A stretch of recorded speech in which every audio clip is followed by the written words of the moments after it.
Good evening, everyone, and welcome to Agile London. Yep, I'm back. Big thank you for Toby for covering last week. It was a big help. I was actually away. I was on the Amalfi Coast, very luckily, very fortunate with my girlfriend, who I asked to marry me. So I am now engaged. So yeah, I can hear all the hearts breaking. Thank you very much, everyone. But that's my update. So welcome back to many of you who have been here before, and welcome to many new faces as well. I've been really looking forward to this event. Got two fantastic speakers for us tonight. Couple of house rules, as I do sort of cover most weeks. Please remain on mute throughout the whole session. It just really helps with allowing the speakers their moment to talk. And if you have any questions at all, which I really do encourage, please send them over to me privately in the chat below. And from there, I will ask the speakers at the end. So we do Q&A at the end. Put your questions into the chat. I will ask them to the speakers at the end, because what it allows, it just helps with the fluidity, allows the speaker this sort of clear chance to answer your questions, and allows all of you to hear their answers, which is what we're all here to do. So, two fantastic speakers tonight. I've been after these two for a while and managed to land them on the same evening. We've got Giles Lindsay, who is a CTO and a real Agile enthusiast and an Enterprise Agile Coach. His talk this evening is, who is an Agile leader and what do they do? And then following Giles, we've got Tobias Mayer, who is a facilitator and educator, and someone who I know we all hear from a lot on LinkedIn. So really looking forward to hearing from both. So now I'm going to hand over to Giles. Giles, do you want to just share your screen and certainly will do. And Alex, the audio is good, Giles. So you're good to go the moment you are ready. Over to you. Thanks very much. Look, Alex, thank you. I'm only here tonight to actually listen to Tobias, as I was saying in the green room earlier. And as such, I've got to do a talk to actually get that privilege. So I'll start with welcoming everybody to my quick talk. Let's get this over and done with, and then we can move on to listening to Tobias. My quick talk, it's all about who's an Agile leader and what do they do. I hope everyone here this evening is as relaxed as possible as ever. And obviously, as always, I'm truly happy and humbled to be able to talk to a lot of our Agile family and community and share some of these things with you. So again, Alex, Remote Agile Meetup Group, thank you for arranging this evening. So as a technology leader, I'm always being asked the question about Agile leaders, Agile leadership. What does it mean? What is the difference to traditional leadership in many different settings by many different groups of people in organizations? So as ever, this evening's short quick talk comes from my own experiences and the successes and failures that I've had in my career in understanding the role of the Agile leader that I've worked with, the Agile leaders I've worked with during that time, uncovering what makes them tick and discovering what makes them successful and also not so successful. As always, and as I like to share, I'm passionate about responsible leadership in the workplace and have spent the last few years trying to give back to our family and community by sharing the learnings and the mistakes I've had, telling the stories of the importance of having the right Agile leaders working in organizations, delivering those amazing outcomes. So, I believe, especially as we spend so much time with new ways of working due to the lockdown and the post-lockdown easing, that we need our Agile leaders to be as successful as possible to help make our organizations succeed. So, as I just mentioned, the purpose of this talk is a personal reflection of who in an organization is an Agile leader, uncovering a bit about what leadership is, what they do, and also what I believe makes them successful. I'm going to start this evening by first answering the question, what is Agile leadership? In my personal opinion. Everything this evening is my personal opinion.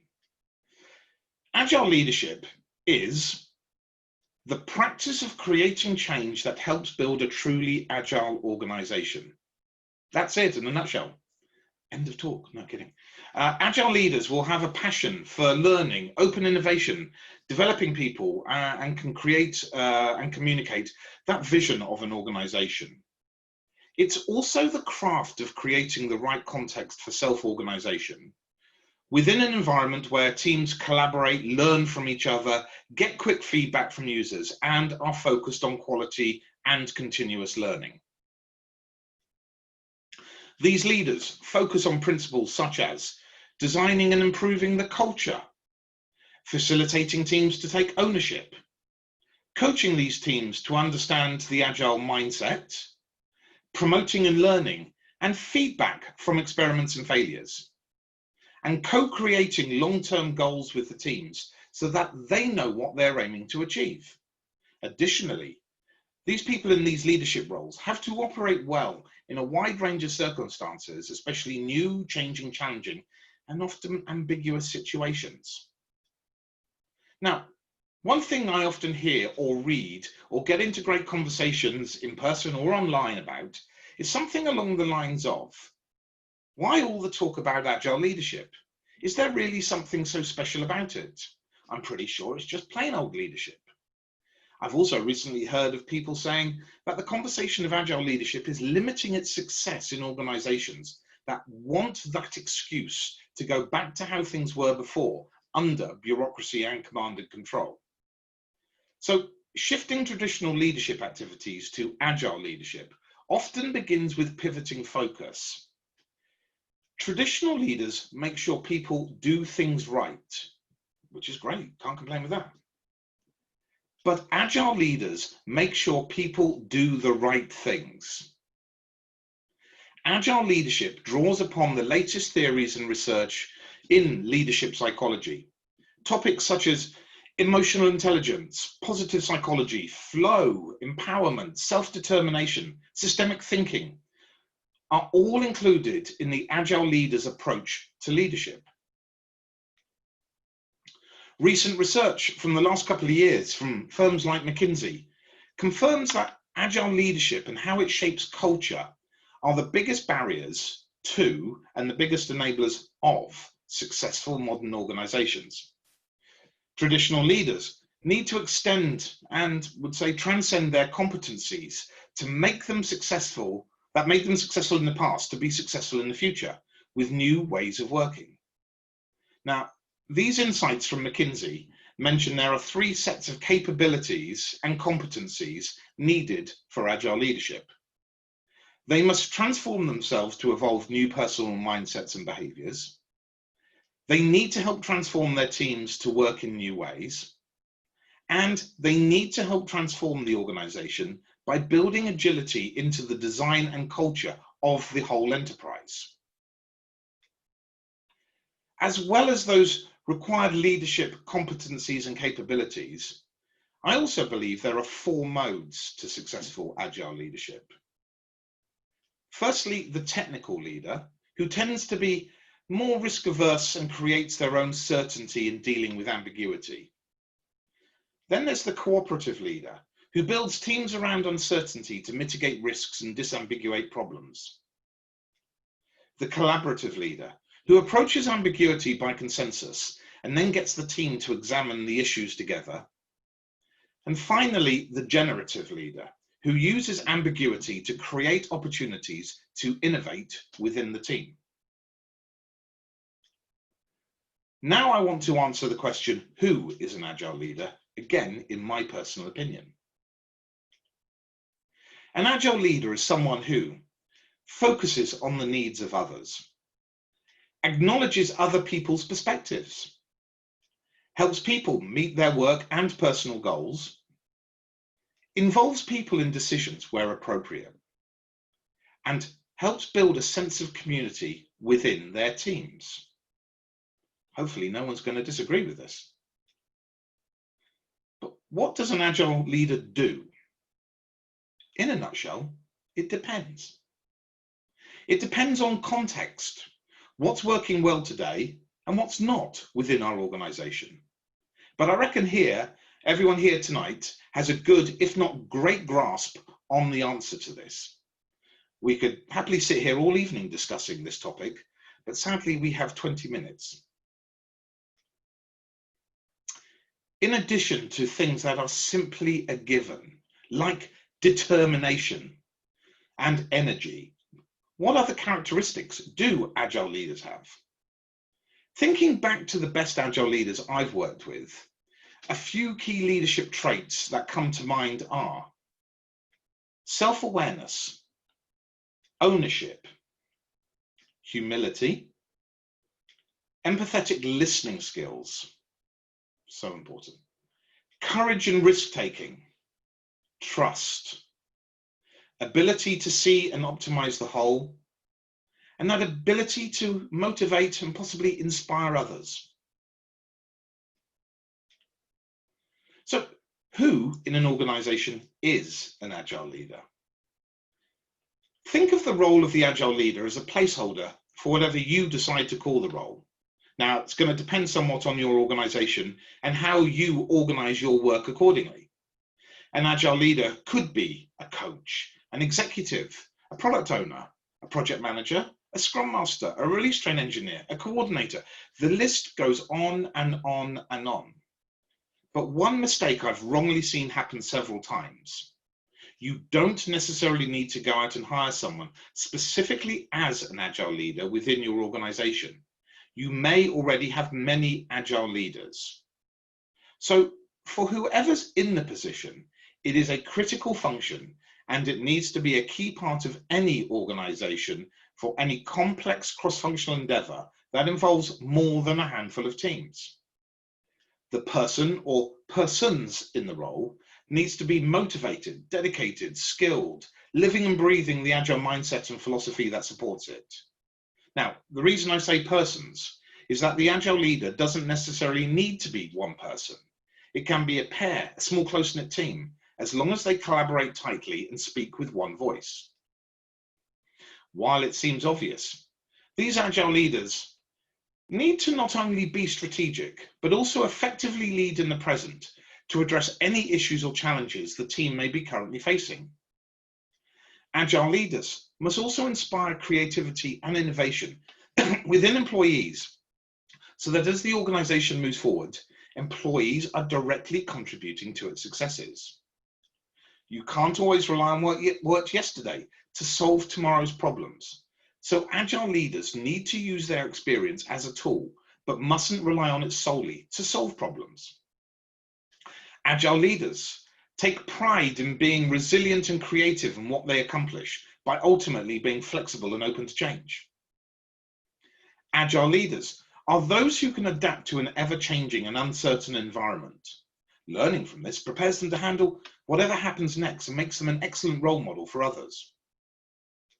Agile leaders constantly challenge beliefs and assumptions so they can meet the needs of the moment versus clinging onto a cause that's perhaps already lost. And Agile leaders need to navigate uncharted waters, ambiguity and chaos on a daily basis, all the while remaining fully connected with the team or teams. So in uncovering who our Agile leaders are within the organization, their leadership will have a positive effect on that same organization at two distinct levels: the structural level and the behavioral level. On the structural level, Agile leadership will affect things like processes, roles, responsibilities, KPIs, and so on. And on the behavioral level, it refers to those actions that are being taken by these leaders in the situations that they find themselves in that are underpinned by those particular mindsets and abilities they have. And taken together, these structural and behavioral effects mutually reinforce each other and culminate in a leadership and cultural experience that extends its influence across the entire organization.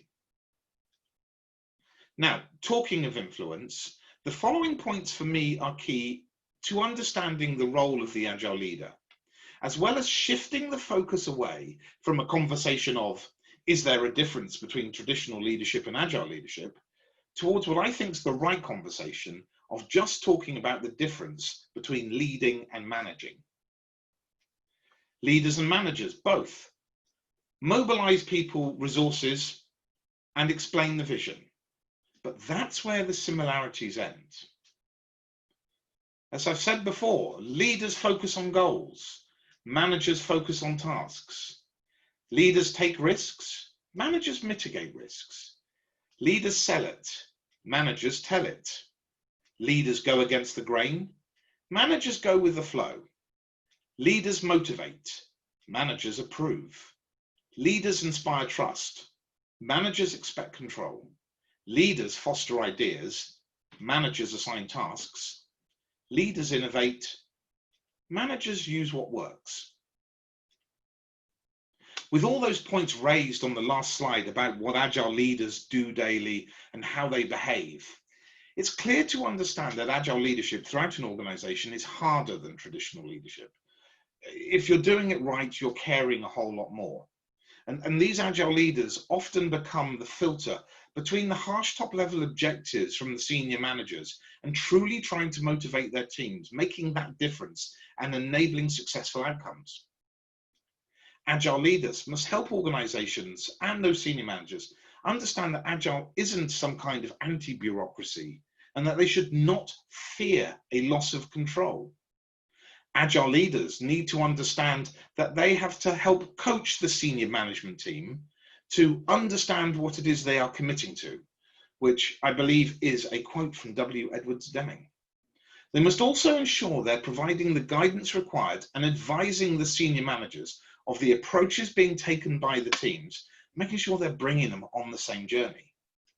They also need to be part of the success criteria to help our senior managers to also become Agile leaders.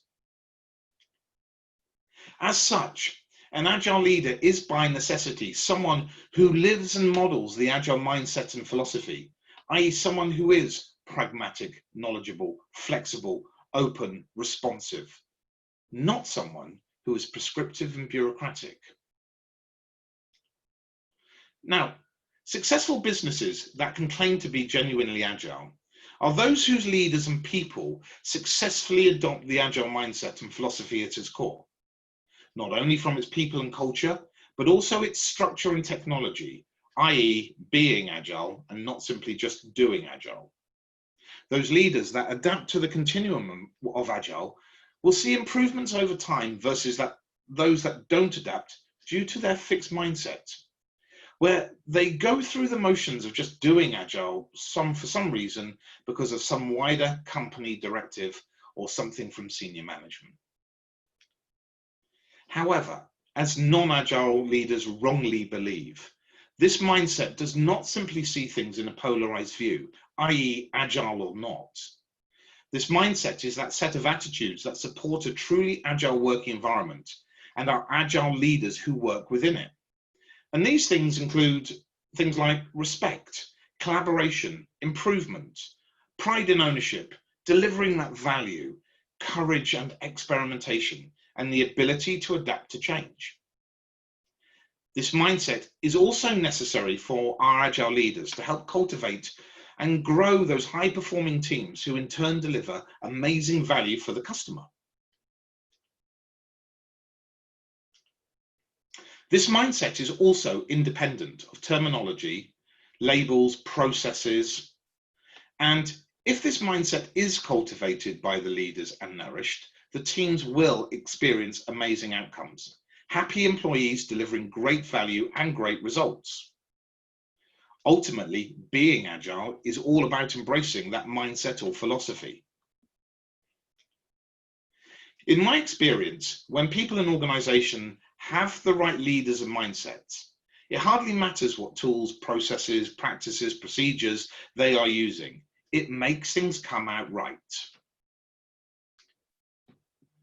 But conversely, if they don't have the right leaders and mindset, it doesn't matter if they're implementing every tool and process and practice exactly according to the book, no benefits will flow. In my humble opinion, the Agile mindset is the environment within which teams truly flourish and grow, enabled and supported by great, responsible, Agile leaders. So all said and done, I personally believe that Agile leaders are the key to enabling people and organizations to have the courage, knowledge, and belief to be truly successful. My parting thoughts.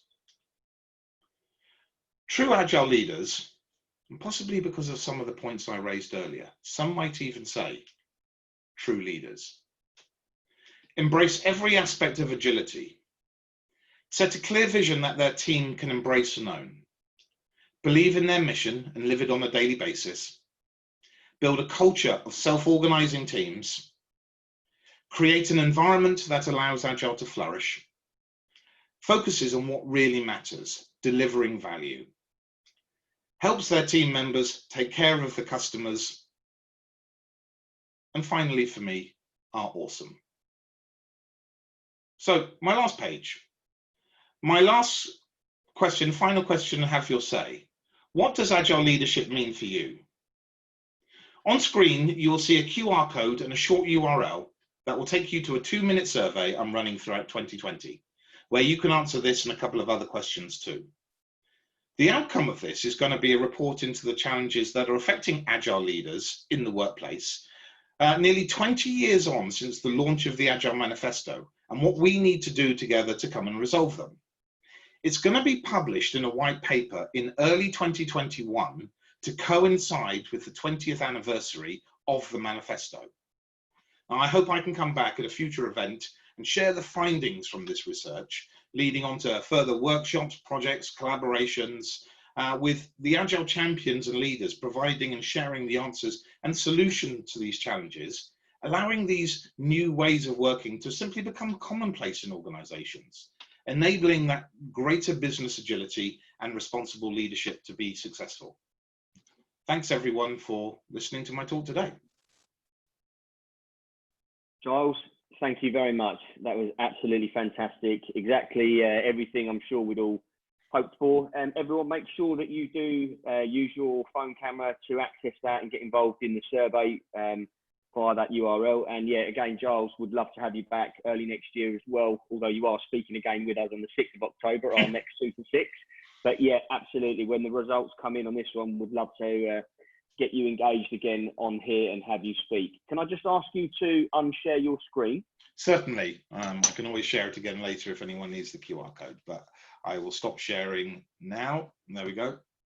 Perfect. A few questions did come in, so I'll make sure I ask them to you at the end.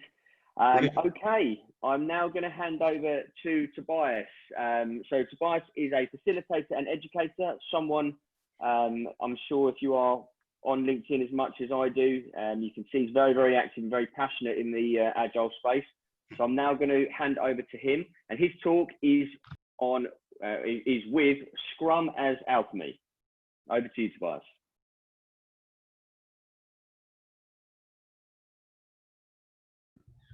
Right, I'm unmuted. Thanks, Alex. Hi, everyone. Thanks for coming to this. We've got 2 talks today, but I guess they're quite different styles and quite different content. This one is pretty exploratory and pretty improvised. It's an idea I've been churning around for a few years now, and I incorporate elements of this into my certified Scrum Master training when I do it. But I've been reading a bit more about it, and we don't have time to do any kind of breakout around this, so I'll just kind of give you the picture of what I'm thinking about here. First of all, alchemy, most of you are familiar with that term, and it's essentially it's called a proto-science, if you like. It's a combination of philosophy and scientific exploration. So it's considered to be a combination, essentially, of science and magic, is the way to look at it. It's a spiritual endeavor and it's a scientific endeavor. Of course, today, we know that what they were on the search for is not findable. That's pretty clear. But of course, this is an evolutionary process, and when this started, which is probably, I think the furthest back they trace it is something like 800 BC, when people were on this journey. And the essence of it is the belief is that all matter is on a journey. So it's not just biomatter, it's not just plants and animals that are evolving, it's everything. And so this idea that if you think about base metals as being on a journey, then at some point in time they're going to reach enlightenment, and enlightenment to the alchemists was gold. So gold is the perfect metal.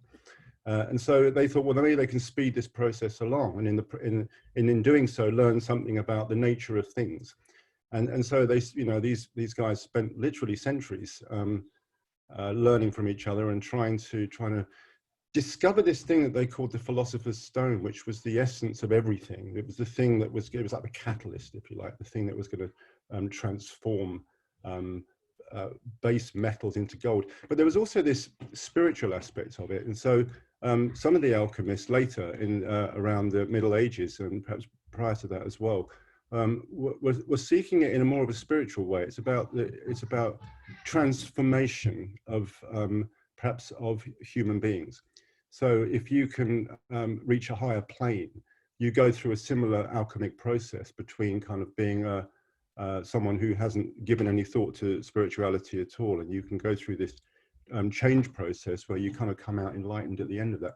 And that's sort of relevant for our times, isn't it? Because a lot of people are on that journey today. They're on that kind of mindfulness journey or yogic journey or something along those lines, where they're trying to say, well, things aren't really going that well for me at the moment, and so maybe I need to kind of focus differently on the way things are. And they go through this process. People go off to meditation retreats, and you can kind of think of that as like the alchemic process. So I've got this base metal, I'm going to put it into this process, and out the other side comes something better than what I put in. And so when I go, not that I have been recently at all, but if a person goes on a retreat like that, the expectation is to come out the other side somewhat lifted, somewhat enlightened. And so it's very much a metaphor, an analogy with the alchemic process. When I think about this in terms of Scrum, the reason it came up for me is because in Scrum we've got a product backlog, and then every sprint we have this iteration where the hold on one sec. No. Sorry, sweetheart.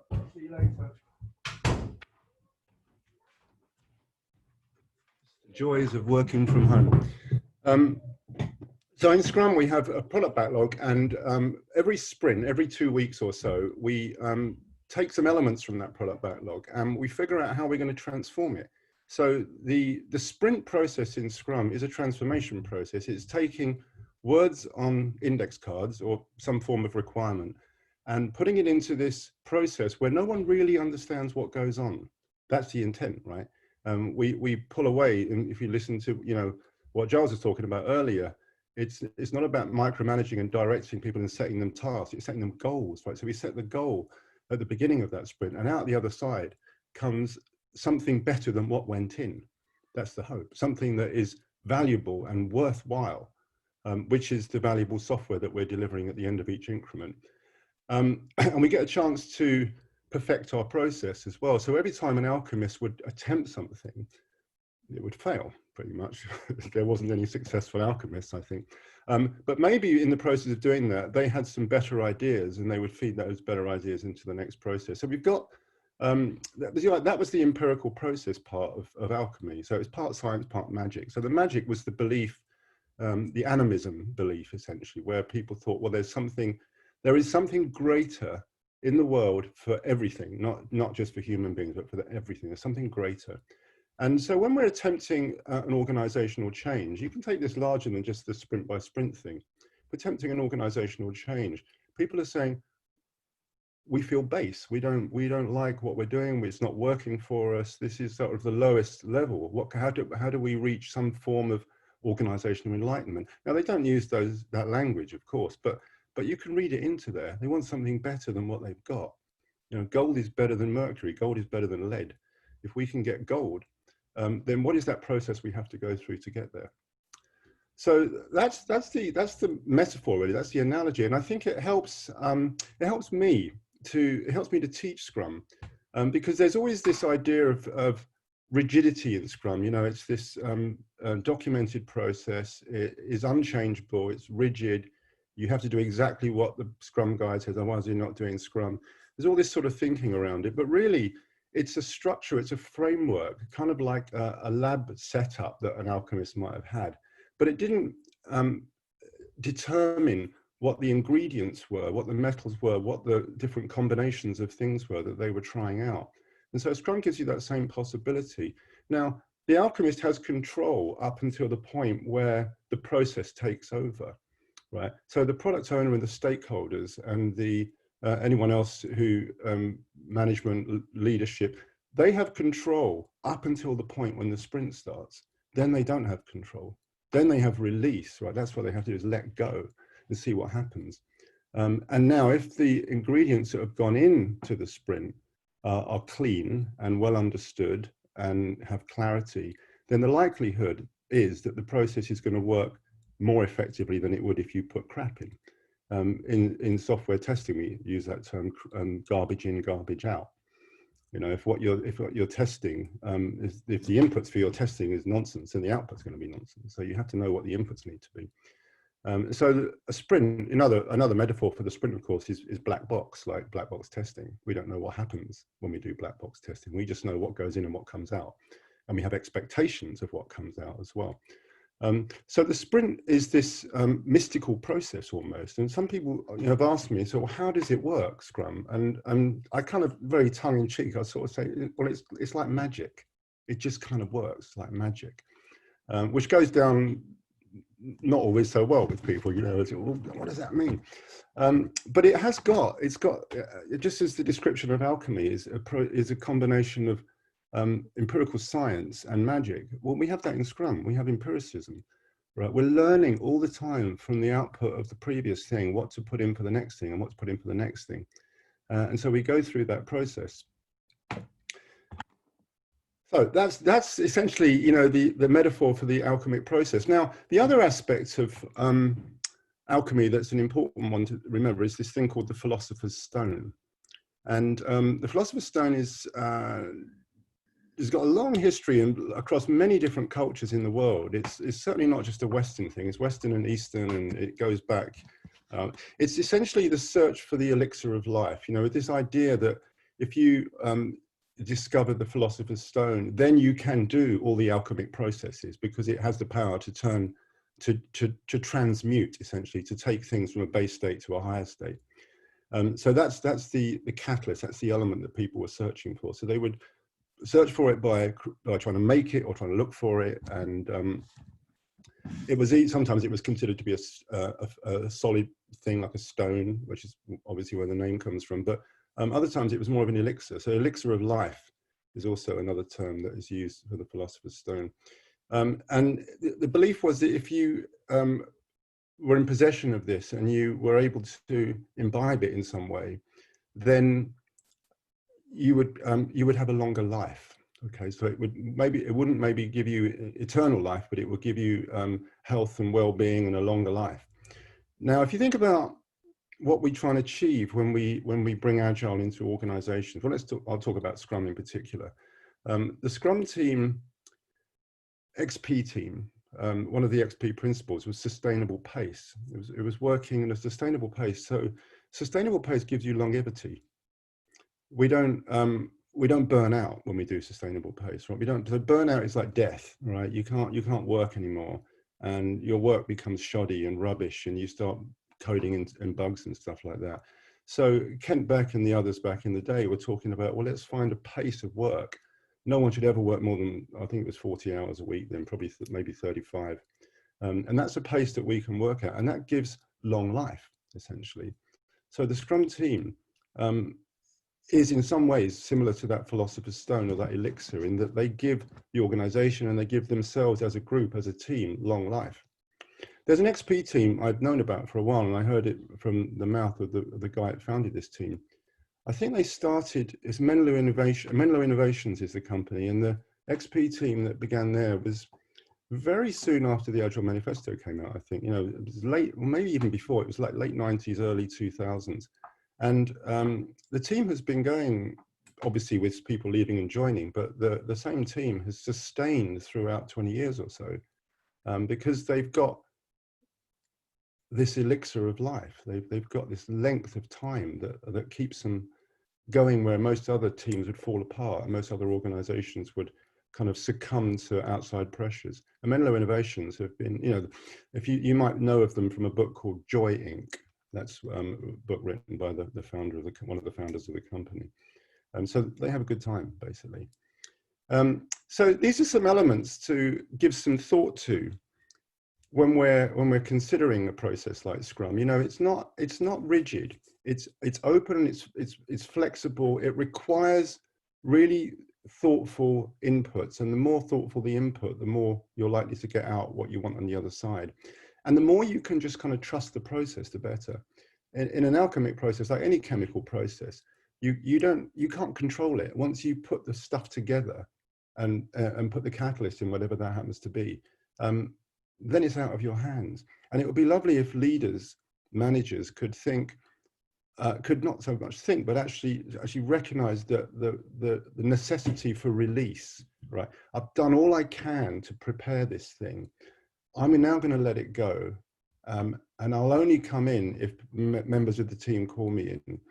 And if they don't, I'm going to just stand back and see what happens and let the process do its work. And that's the magic. That's the magic inside the process itself. And when it works, you get something good at the other end. And when you don't, you get the chance to try again until you move up and up and up until you start to get that perfection. So there we are. That's it, really. That's Scrum as the alchemic process. Thank you.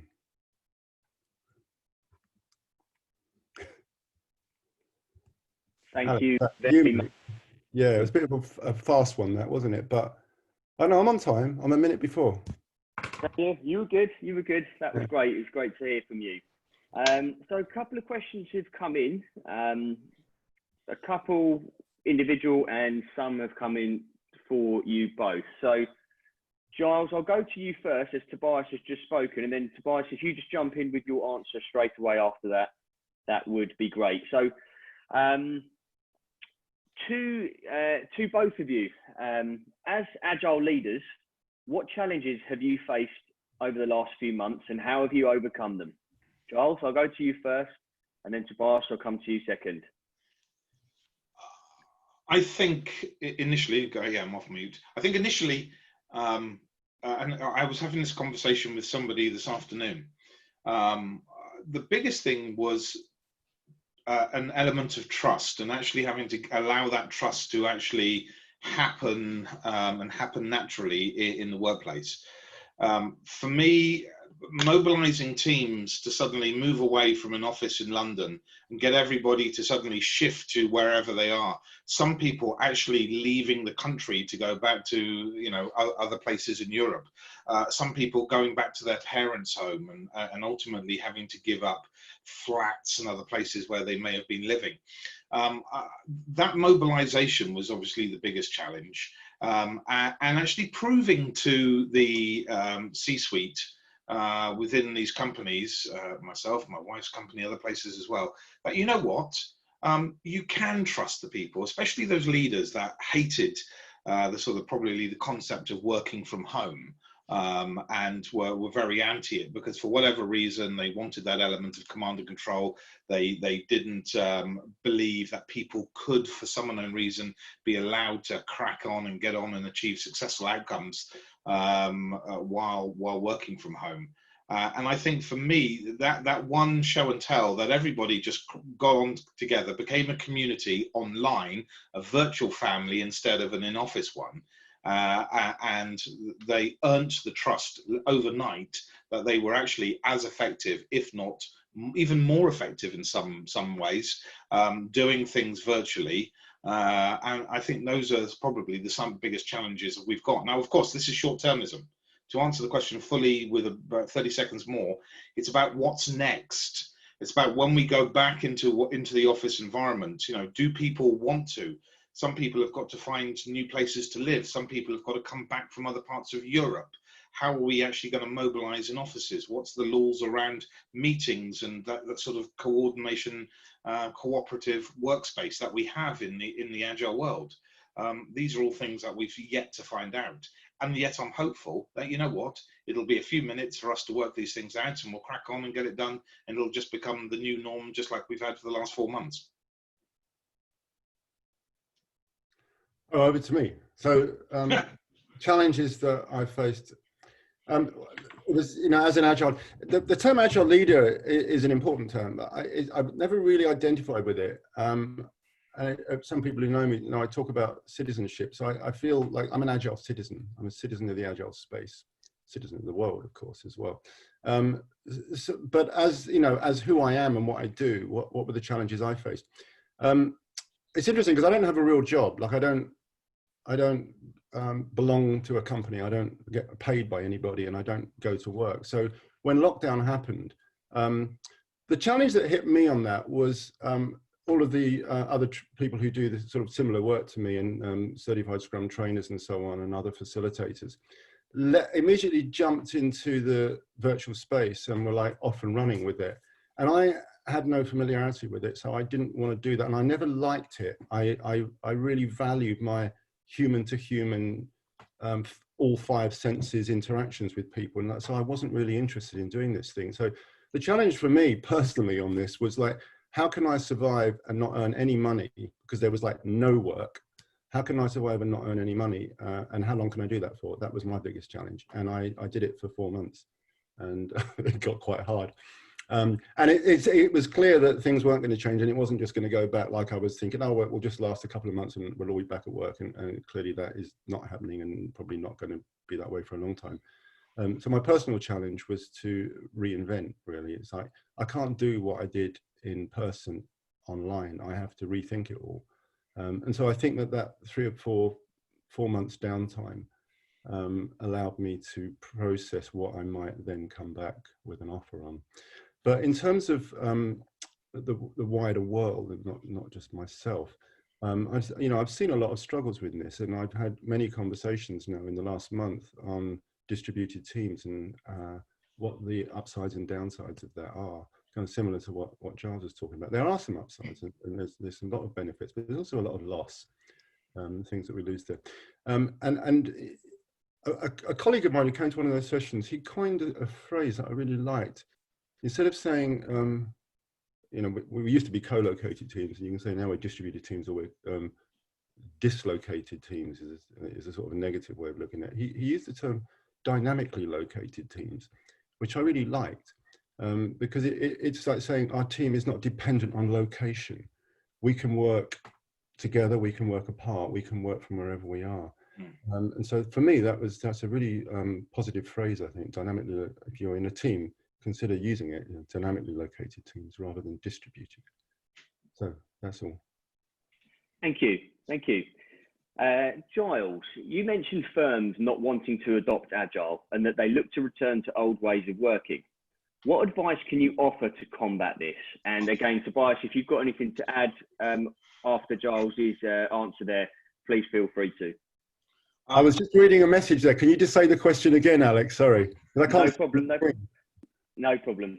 So it came into Giles, but again, if you want to add anything after, please feel free to do so. But the question is, Giles, you mentioned firms not wanting to adapt Agile and that they look to return to old ways of working. What advice can you offer to combat this? Yeah, I can obviously do the flippant answer and the fun answer, get rid of the leadership team. I mean, come on, we should all be able to somehow oust them. And then once we've ousted them, then we can go on and achieve those successful business outcomes. Honestly, you could sit here and do some sort of coaching discussions and leadership talks and some of the stuff, Tobias was mentioning as well, for hours. For me, it's all about conversation. It's all about talking to them. It's all about sharing the why, the systemic coaching that has to happen with them, having the empathy, listening to their struggles, listening to understand why they don't get it, what's causing them friction with it, getting them to sort of share all of their woes and worries. And then actually sort of, systemically coming back with answers as to how we can help them transition, how Agile can actually be adopted to help them do their job on a daily basis. They don't fundamentally have to change their job.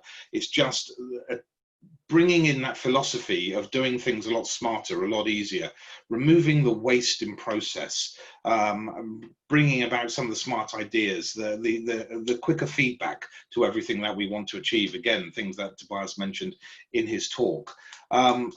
There's no answer. There's storytelling, absolutely, Craig, 100%, right?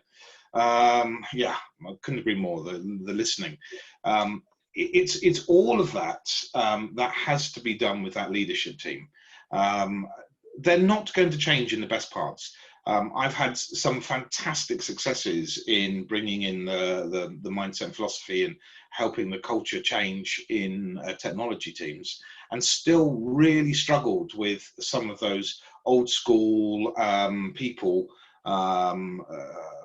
old school leaders, shall we say, who just wouldn't understand what it was. And I've seen, and I've heard of other organizations as well, actually removing, just literally doing broom outs, brush outs of entire sort of leadership teams, agile leadership teams, because somehow it's causing them more friction to work through it and actually understand it than it is for them to go back to just what they were used to for the last 20 years. And of course, you know, Agile isn't going to be successful if it's down to us to do the things that, you know, Craig mentions there, and the things I talked about, the coaching and the storytelling and the hand holding, if you like, to take people on that journey with you. They've got to do it with you. I still wish that I could do the flippant thing and just remove some of the leadership in some of the companies. I think that would be vastly easier. Tobias, to you. Yeah, very briefly, I think I don't have a lot more to add to that, but when you're trying to help someone to do things differently and it's not happening, then the first thing I would suggest is look back to yourself. So when Giles mentioned storytelling, the question I'd have is, are we telling the right story? Maybe we need to change our story, because clearly the story we're telling, the story about the future is not, or the story about the past or the story about now is not working. So it's kind of it's like introspection is the first point of call, I think. And but ultimately there are times when organizations really don't want to change, and then we have to let it go, right? Yep. Go find the ones that do. Agree. That's it. Thank you very much. Great answers there. Tobias, why Scrum? That's the question. That's the question. Well, the answer was in the talk, I think. It's magic. Scrum is like, it's this alchemic process. I was attracted to Scrum into whenever it was, I don't know, early 2000s. And through XP, I came through XP. And when I read the first Scrum book that was out there, it just completely resonated with me. I thought, this is what I do in the world. You know, I wasn't a software, I came to software development quite late, and I had all kinds of other jobs and careers before that. And the way that I always worked was, I worked in publishing, I worked in social services and stuff, and it was very improvisational, all that kind of work. And no one was sort of like, there was no project managers and no planning, kind of big upfront planning stuff. It was just kind of like, figure it out as you go. And so when I read the book, I just thought, why am I working in this ridiculous way in this software company I'm working for? This is what I want to do. And it just spoke to me, it pulled in all the threads together of, and I was fortunate when I did the CSM training with Ken Schwaber and a guy called Kurt Peterson, who's also had some similar theatre background that I had. And I started to see how I can draw on all of my experience into the work that I do as a software developer. And it opened up the world for me, essentially. And so that was what Scrum did for me. It kind of like, it created the space where I could really begin to be creative and to explore ways of working, ways of managing, because I was a low-level manager at that point as well. And how do I best work with the people I have to work with? And so it just created this space that I really felt I didn't have before. And the essence of it, back in those early days, is still what I try to get people to understand. And it's gone a bit wonky, as we know, along the way with all these certification schemes and stuff. Not that I'm completely opposed to that, obviously. But it becomes a bit of a checkbox exercise, and people talk about doing Scrum by the book, which is a sort of a scary phrase, if you think about the law of any land, there's the letter of the law, and then there's the spirit of the law. And so there's the letter of Scrum, which is the Scrum Guide, and there's the spirit of Scrum, which is not coded, and it cannot be coded. it has to be brought forth, you know. And so again, you bring it forth by doing it and following the values and the principles that underlie all of this stuff. And there's great freedom to be had. Structure gives you freedom. You know, we can't have a structureless freedom. It's just chaos, and things just collapse and fall apart. We put clear frameworks and structures and boundaries in place so that we can have freedom, because without those structures we can't. And so the very simple framework of Scrum is what gives it its power and gives it the freedom that people can work in really innovative, smart ways, thoughtful ways, and be released into their brilliance, essentially. That's why Scrum. Good answer. Very good answer. Thank you. Okay, that actually draws our questions to the end for this week. Giles, Tobias, I'd just like to say a massive, massive thank you. It was an absolute pleasure to have you both on. 2 fantastic talks, and as I said, I've been trying to sort of secure you both for a while. So on behalf of Agile London, thank you very, very much. To our audience, once again, thank you for joining. These wouldn't happen without our speakers and our audience as well. I'm committed to continue the remote Agile London. We're consistently getting 50 to 100 people on each session each week. So I want to keep these rolling. So I just want to say thank you very much to everyone for, thank you, Craig, the People's Scrum. So I just want to say thank you to everyone. So we are back.